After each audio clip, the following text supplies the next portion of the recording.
3 years ago, 45-year-old Ty Hunter was on her way up in the fashion industry, designing clothes for J. Crew, Calvin Klein, and FUBU. I was crazy.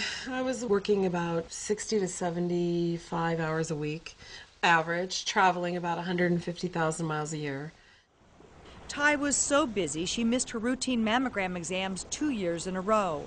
When she finally went in, there was bad news. I never suspected that I had breast cancer, and in fact, the real only major symptom I had was I was tired. I was really tired. I just assumed I was working too much. Ty's doctor told her she had a lump the size of a lemon. She called and said, you know, I got your results and I thought you'd like to know sooner rather than later that it is cancerous and you do have to have a mastectomy. And so when she said those two things to me, I was like an anvil fell on my head. I couldn't believe it. I was devastated. First, I was really upset at my doctor because I felt like she just dropped the weight of the world on me. Later, after I digested it for the weekend, I was so grateful because she just told me what she had to tell me. And the more time you have to deal with it and process it in reality, the better, because you just get to the stage where you say, okay, what do I do now? Ty was angry and defiant. She'd face her cancer with the same energy she put into her work. I was a very proactive patient and researched every kind of surgery. I researched all the drugs I was taking. I wanted to know as much as I could about what was happening to my body.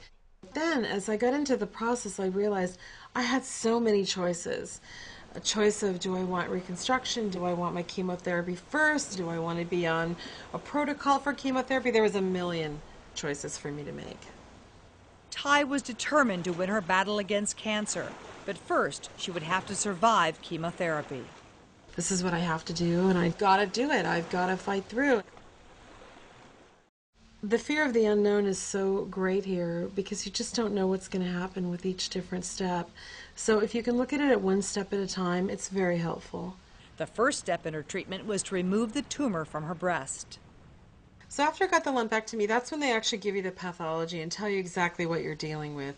They take the tumor and they dissect it and slice it, and they know exactly how big it is, how aggressive it is, what kind of cancer it is. So the cancer had just started to spread into my body, and we really caught it in the nick of time. Ty immediately began chemotherapy to kill any cancer cells that may have spread through her body. To put it in a word, it was really hell. Some of my side effects were, well, I lost my hair. I felt nauseous, ulcers, I had hemorrhoids, I had blood in my stool, so many things. I couldn't sleep. It saved my life. There's no doubt about it. It was very hard. It's exactly what my doctor said to me. We're going to take you to the brink of killing you without killing you. Oh, there were a couple of times I really wanted to quit. There were also times when I felt like I was really going into battle every day. I was really fighting this battle, and I was going to win, and I had to fight really hard. And I made little signs that said, I am a warrior. I put them up everywhere. Going through the depths of hell, Ty learned her true measure. It's given me a sense of how powerful and how strong I really am, because I knew I was strong, but I didn't know how strong I was. I'm really strong, and it helped me really, really find that strength.